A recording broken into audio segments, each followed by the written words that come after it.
Okay, good afternoon.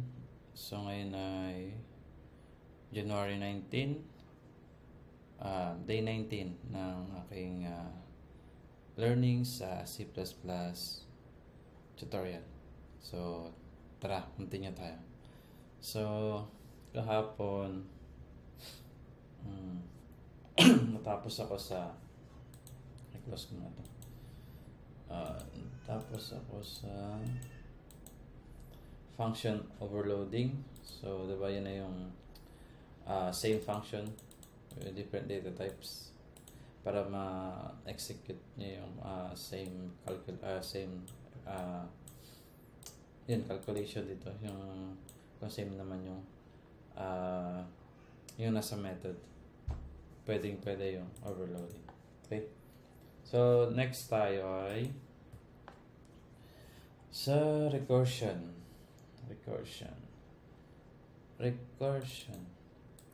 Basahin mo natin yung definition. Wait lang. Recursion is the technique of making a function call itself. So dito pa lang sa phrase na to.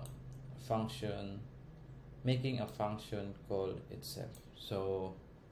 So, ibig sabihin yung function na yun, tinatawag niya yung sarili niya. So, palaisip pa na yun sa inyo. Yung function na tinatawag niya mismo yung sarili niyang name. Ganun. So, this technique provides a way to break complicated problems down into simple problems which are easier to solve. Recursion may be a bit difficult to understand. So kung beginner ka talaga dito sa technique na to, talagang mahirap siya intindihan. So ito yung clue. Making a function call itself. So yung function, tatawagin niya rin yung sarili niya. So parang loop pero infinite. So hindi naman, paulit-ulit din. Kumbaga pagkatawag niya ang sarili niya, yung sariling method din yung ma-execute ng paikot-ikot. Siyempre, meron ding pang terminate para hindi na magdiretso yung method. Okay? So, the best way to figure out how it works is to experiment with it. So, yun. Para maintindihan daw is kailangan talaga i-experiment yung method na yung recursion. Recursion example, adding two numbers together is easy to do, but adding a range of numbers is more complicated. So, kapag marami na yung range ng numbers, so, mahirap na daw i-add yan. In the following example, recursion is used to add a range of numbers together by breaking it down into the simple task of adding two numbers. So, yun daw yung example. Mag-a-add ng range of numbers tapos gagamit ng recursion, kumbaga ipapag-add yung two numbers hanggang sa makumpleto ata yun natin. So ito yung sum, ito na yung method natin na may return type na integer. So ito yung method. Ngayon, range of numbers, so tinutukoy niya yung sige. So dito na yung recursion na, andito na. Nakakapansin nyo, nag-create siya ng method na may method name na sum, data type int, tapos yung parameters ay integer na may k na variable. Sunod, sa loob ng braces, mayroong if condition, may if, tsaka may else. So ngayon, may condition, kapag daw yung k ay less than sa 0, pupunta dito yung code. Pero kapag yung k ay maring, let's say, syempre ano ba yung mga greater than 0?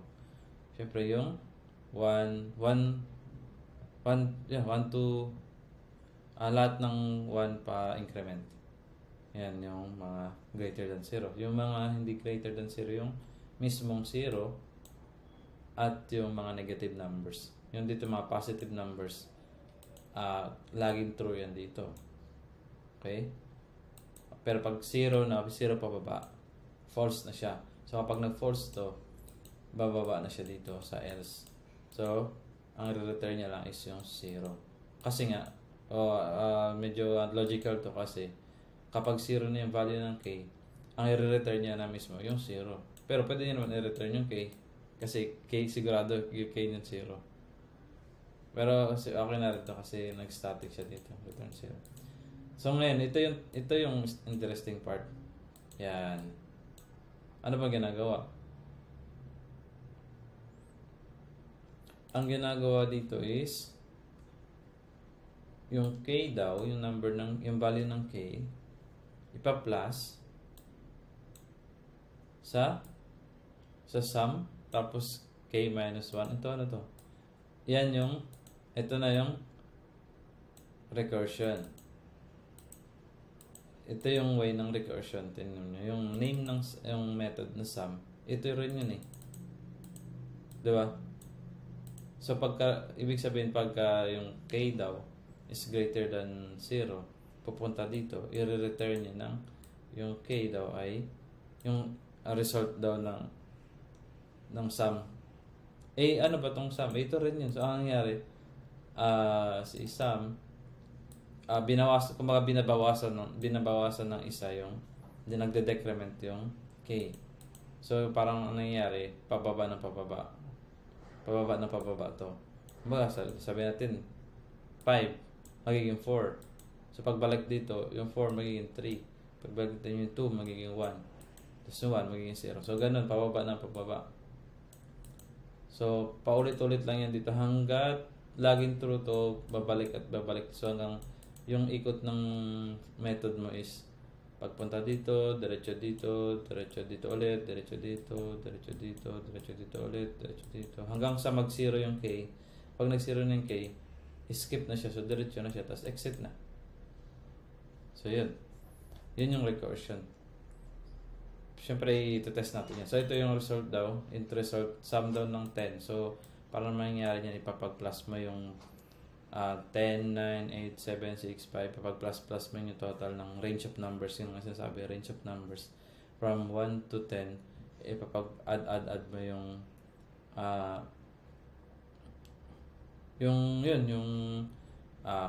parang ito, bakit kunyari, ito 10. So, 10 plus 9, yun, 10 plus 9. Kung ilan yung sum nun,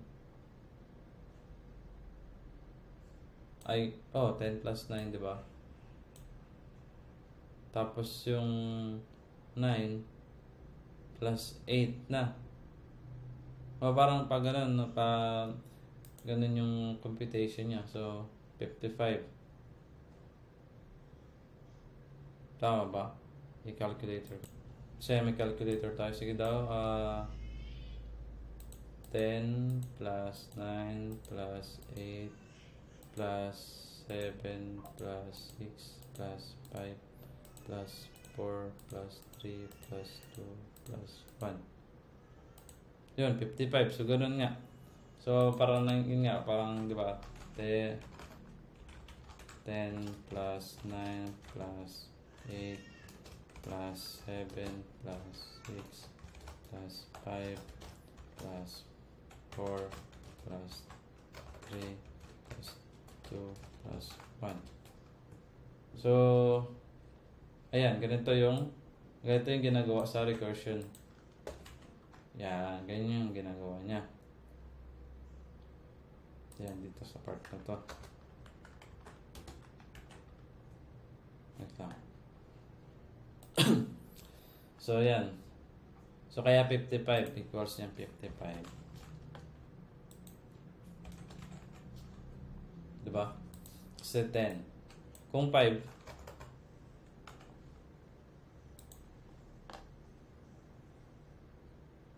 15. Sige daw. 5 plus 4 plus 3 plus 2 plus 1. 15. So, yun, ganun talaga. So, yun yung, ano, yung, kumbaga, specs na, i-add mo yung range of numbers. Paano mo gagawin yun? So, dahil sa recursion, ganyan. Ganito lang yung code sa recursion para ma-add mo yung range of numbers. So, ngayon, try natin i-see out yung, ito, i-see out natin to. Pwede ba yun? See out natin yung K. Debug tayo, debug. Wala.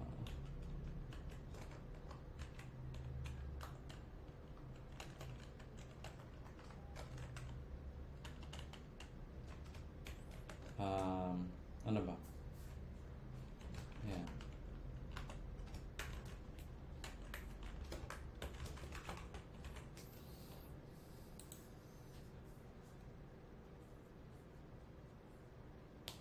Ay, oo nga, 5, 4, 3, 2, 1.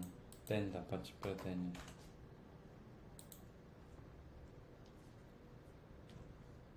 Ayun o, 10, 9.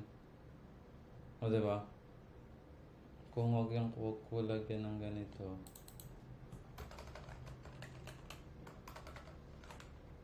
Okay.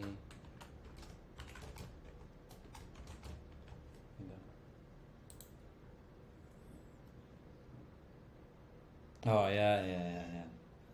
10 plus 9 plus 8 plus 7. Siyempre kapag, lagyan natin condition kapag, mag-condition din tayo dito. If K equals 1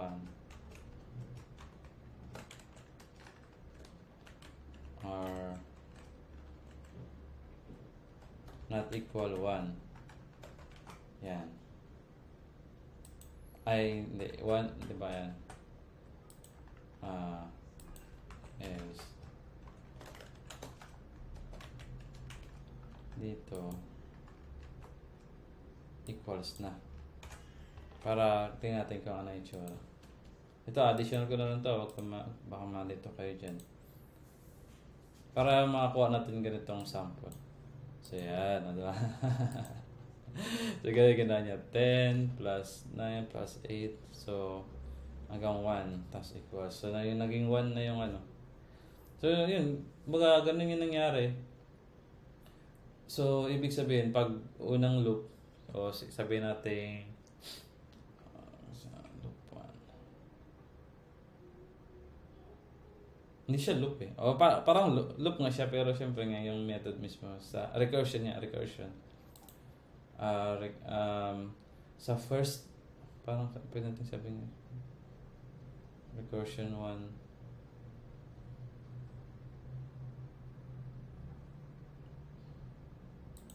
Sige, pwede naman dito.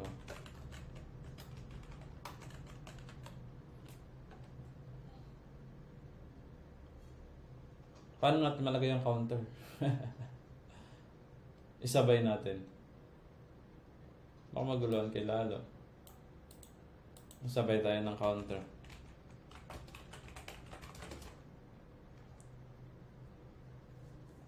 Kasi yung counter, start nyo 1. Dapat wala. Hindi, lagyan na natin doon yung counter dito 1. Ayan. Si counter, wala lang may siyang gagawin kundi counter. Count lang siya dito. Ayan. So ang gagawin natin ay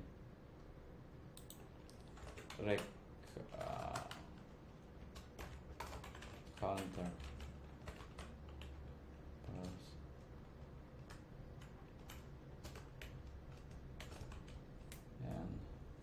Ito yan.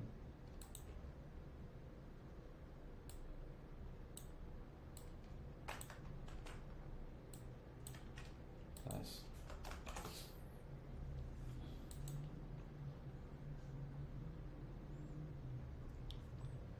ay, masyado nang maano. Masyado nang dapat ano na lang. Pero ito na nakuha, ano, rec 1, rec 2. Ito ay masyado na mahaba. Hindi, gawin ko lang itong 5. Ganun din naman nakakuha niya na, diba?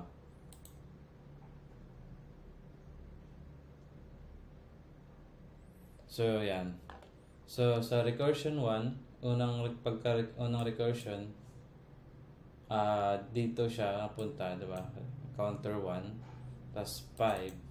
Yung actual value niya is 5. Tapos, nag-counter tayo ulit ng 2 na dito. Pag gano'n niya, pag counter niya, tapos 2 din yung counter. Tapos yung k is 5. Pag k minus 1 equals 4. So meaning yung bagong pero yung actual value is k, diba? 5. So 5 plus, tapos yung actual value is 5 plus, dito na dumiretso ulit. So yung k niya is 4. K niya is 4 na. Yung counter 2 niya 2 counter. So yung naging 4, so diba may 5 dito. So 5 plus 4 na. Yung dito pala sa part na to. Ang galing eh.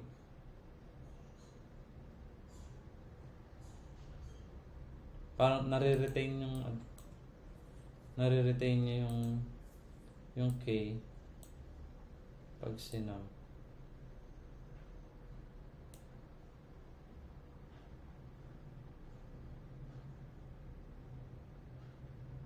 Yung ano nga siya, tricky siya dito sa part na to.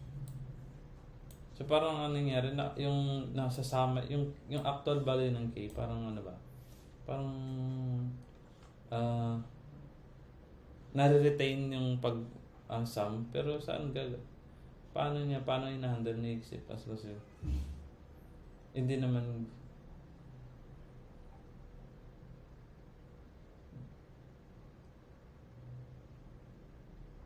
kasi ito yung K.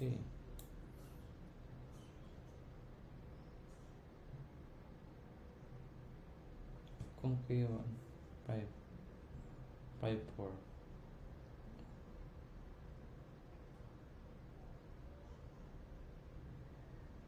So ibig sabihin parang di ba ano 5, so 5 to. Siyempre K ito rin, so 4 panibagong, so di ba nga sa pag ganito ang nangyayari kapag hindi mo siya pinas by reference, nagkakaroon ng duplicate. So yun, parang yun na yung yun ang pagkaintindi ko. So ibig sabihin yung K na to, parang nangyari, hindi mismo yung actual K yung ginawa, ang pinasa. Which is, ang pinasa is yung result nito. So di ba dapat, di ba, so may sa counter 1, yung K equals 5. Tapos itong K minus 1 equals 4. Counter 1. Pero hindi ibig sabihin yung K na naging 4 ay yung na-overwrite niya yung K. Hindi ganun. Kumbaga dito lang yun sa pagpasa.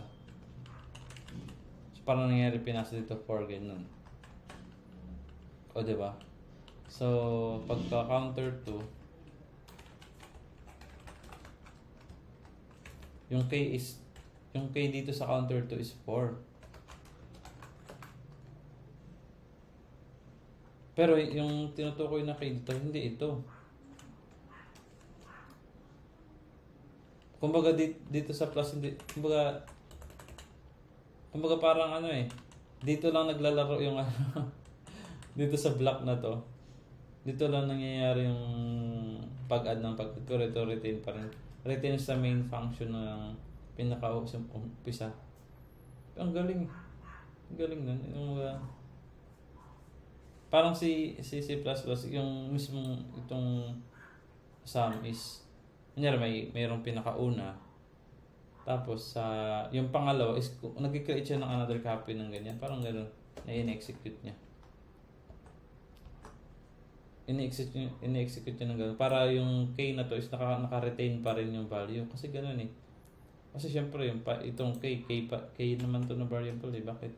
Hindi ito yung nandun pa, na-retain pa rin yung 5. So pagka K nito yung, kasi ito,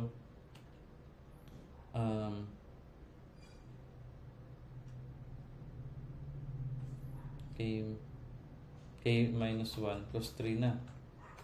Pero in total nito is 5. Dito, total is, yung sum pala. Yung sum nito, 5. Dito, naging 9 na siya kasi nga, naka-retain pa rin yung, ano. So, sa counter 4, counter 3, yung K equals 3. Plus K minus 1, yung 3 minus 1 plus 2. Yung sum, kasi na-retain pa rin yung 9. 9 plus 2, 11. 5 plus 4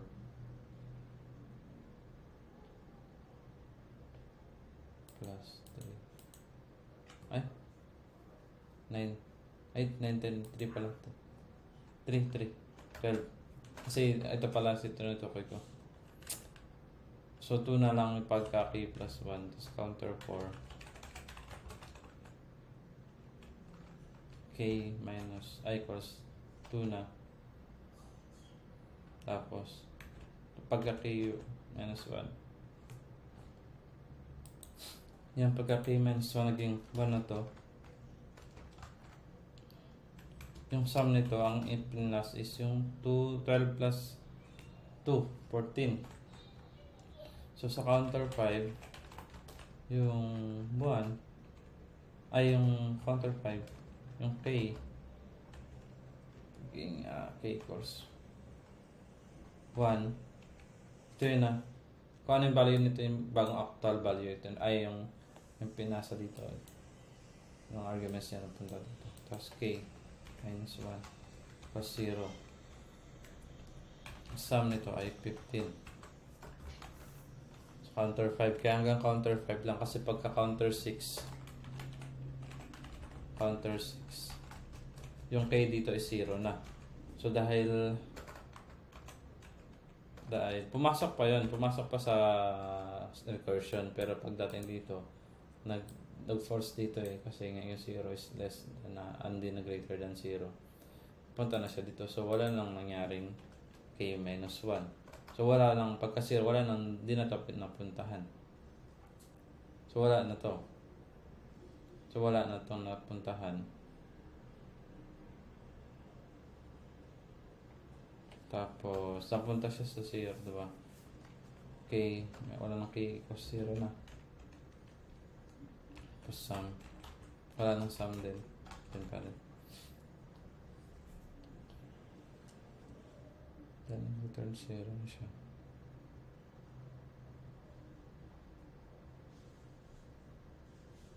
So pagka-return 0, diba nag-0 na? Counter 6. Punta na siya dito. Return 0. Yung return 0 na to, dito to nag last recursion niya. So pagkaintindi ko, after ng return 0, hindi pa nag-end yung buong program buong function na to. Dito lang yun. Dito yung sa pag ano. So may 0 dito. Nung nag-0 na K plus, parang nangyari dito is 15 plus 0. Kasi yung return value niya is 0. Ito naman, pag ginawa ko itong negative 1, magiging 14. Magiging 14 to.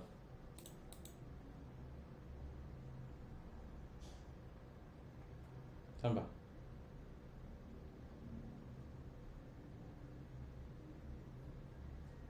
Counter. Okay.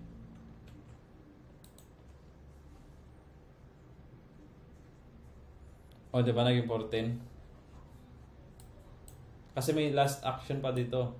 So yung negative 1, kaya ang nangyari, yung 15 actual value, yung plus negative 15. So, kaya 0 dito kasi parang din A plus. So, yun, ganun yung, kumbaga ganun talaga yung, ng recursion, no? So, ibig sabihin yung kunyari unang dumaan is, in-execute to. So, pagka-execute ng pinaka-first method na to, pagdating dito sa, nag-recursion na siya, hindi nag-exit yung sinimulan ng recursion. Which is, ang nangyayari is, dito lang mismo nag-iikot-ikot sa value na to. So, kaya nami-maintain yung actual yung new value ng K. Pero astig nga kasi kumbaga nag-auto-update parang load na. Hirap din talaga siya, no? So, ganun siya eh. So, pagka rest 0 dito is tapos yung plus na ba? 15 plus 0 equals 15. Tapos bago mag-exit dyan sa sum. Tapos bago papunta dito. So, pagka yung end result, yung compiler is dito lang umikot-ikot. Dito, ikot dito, hanggang dito. Ayan.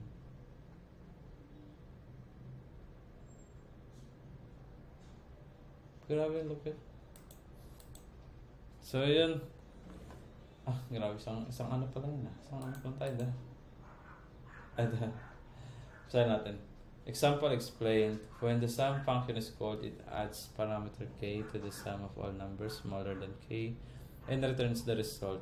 When k becomes 0, the function just returns 0. When running, the program follow these steps. Ngayon, no?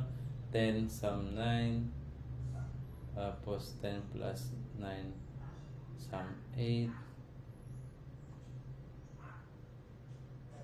10 plus 9 plus 8 sum 7. So ito 10 plus 9, diba? 10 plus 9 plus 8 plus 7 equals 0. So ganun siya, recursion.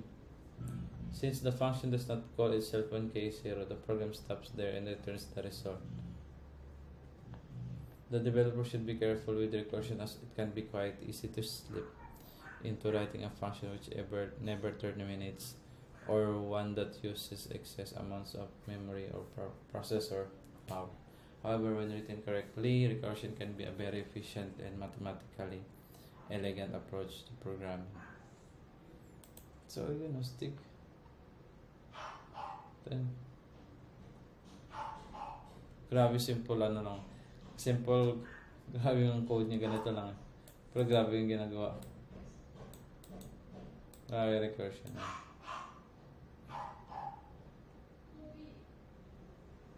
9 plus 8 plus 7. 9 plus 1 plus 9. So, yun. Recursion natin. Okay din. Gets ko man. Nakagamit na kasi ako nito. Nakagamit na ako nitong recursion. Minsan nakagamit ko ito sa mga ginagawa kong sa system. Pero mas ngayon ko na siya na meron akong dito talaga na rin eh. Hindi ito sa part na to. Though naintindihan ko naman yung pag-ikot-ikot ng yung akin is yung paano niya nare-retain. Kumbaga, parang naman yung global variables to dito somewhere in the middle. Yung nare-retain talaga yung value ng k. Hindi dapat. Tama ito si ChatGPT. Hindi, ganda sabihin niya.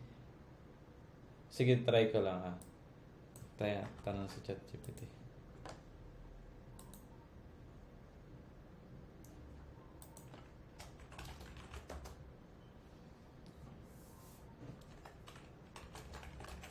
Do you know recursion in C++?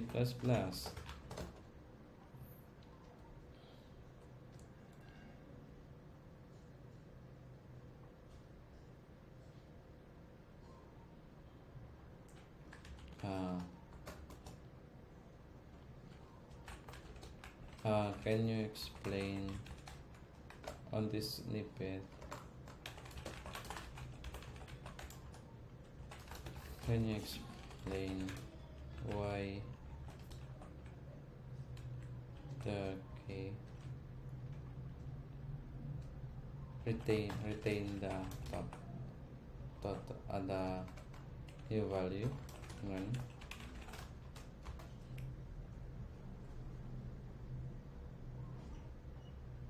Or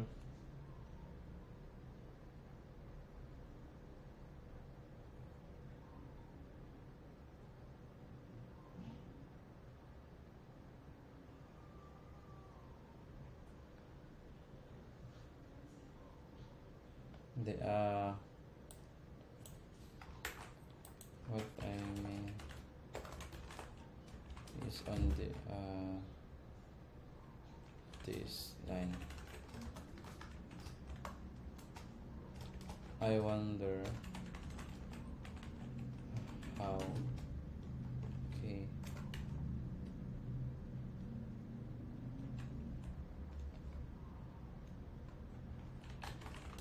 being passed and return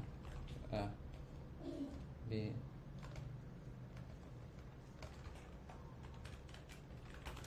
total value. Alright.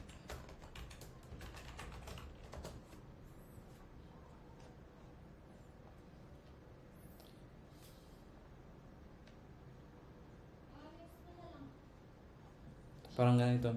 I apologize for the confusion. The key concept here is that each recursive call creates a new instance of k variable with its own stack frame. Stack daw, grabe. The value of k is in each recursive call is independent to the previous. So sabi niya, the value of k in each recursive call is independent to the previous call. So yun, independent. So the total sum is achieved through the accumulation of these individual values. Let's take a closer look. In each recursive call, you are adding the current value of k, tama, to the result of the recursive call with k minus 1. Yan, with the result, yung result din ng, kasi yung result nito is yung result din ng inikot lang. Each level of the recursion is responsible for adding its own value of k to the sum. Let's consider an example of k is 3. Sum 3 returns 3 plus sum 2. So, okay naman to, sum 1. So, now substitute this back into original expression. Sum 3 equals 3. Sum 2. Parang ganun, parang new instance, parang new stack. So, parang siguro si C++ na mismo yung tinatabi niya na yung actual value nun, so somewhere in the memory. So at each level of the recursion, the k variable represent a different value, so different value, and the sum of accumulated by adding these individual values together. The recursion stops when each individuals are summed up and reverse the calls and yun. So again, gets ka na rin. Okay na siguro yan. So independent talaga yung dito lang naman yung curious ko eh. Saan ba to na store? Syempre, so sabi niya dito daw sa the key concept is that each recursive call creates a new instance. So may panibagong instance yung sum na to. So ito is independent of previous, independent daw within its own stack frame. Kasi yung stack frame. So what is stack frame? What do you mean? It's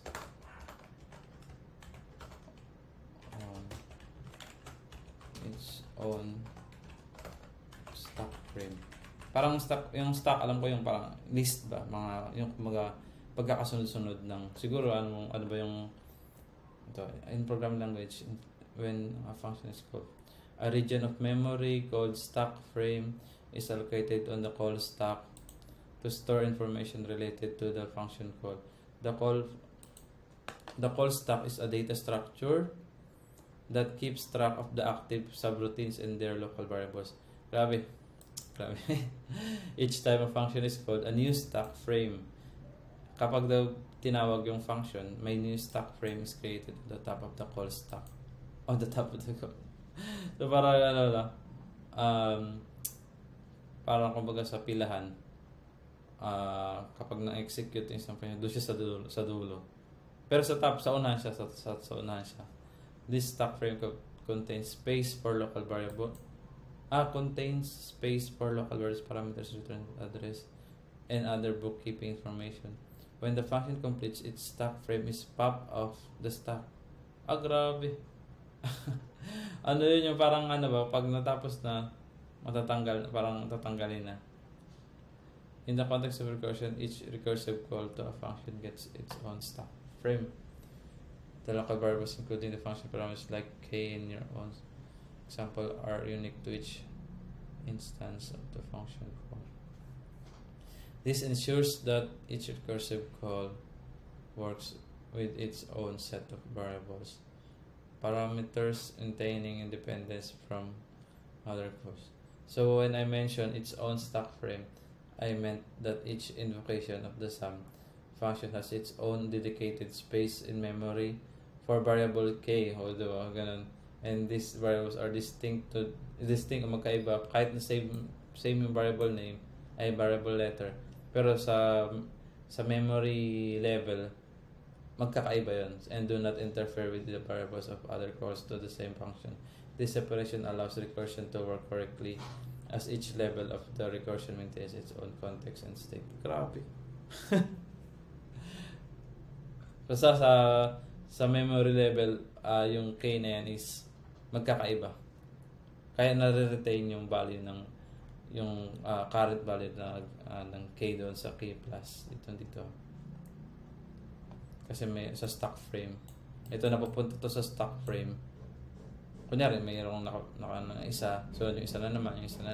Pero yung yung pinaka-value ng k hindi na ibang naka-store lang somewhere doon sa sa memory. Natatrack pa rin. Ay, grabe. Okay na. Sige, okay na yan. So, yun. Hanggang dito na lang yung learning ko dito sa recursion. Ano siya okay naman siya. Medyo may tricky part talaga dito sa part na to. So, dito lang, okay naman tong method, okay yung condition, yung return. Okay, yung dito lang sa part na paano siya i-handle. Siyempre, pag itong syntax na to, di yan nag-iiba ganyan na talaga yan. Hindi. Nag-iiba yung dito sa range ng numbers. Pwede naman, makakita ka naman sa internet na ganito yung code ng recursion. Pero may mga iba pang algorithm or logic na gagamitan mo talaga ng recursion na mag-iiba yung code mo. So, yun. Bukas, ang sunod na ako doon na tayo sa classes na tayo. So, OOP, Object-Oriented Programming. Nakaka-excite mag-start na tayo sa Object-Oriented Programming. Okay?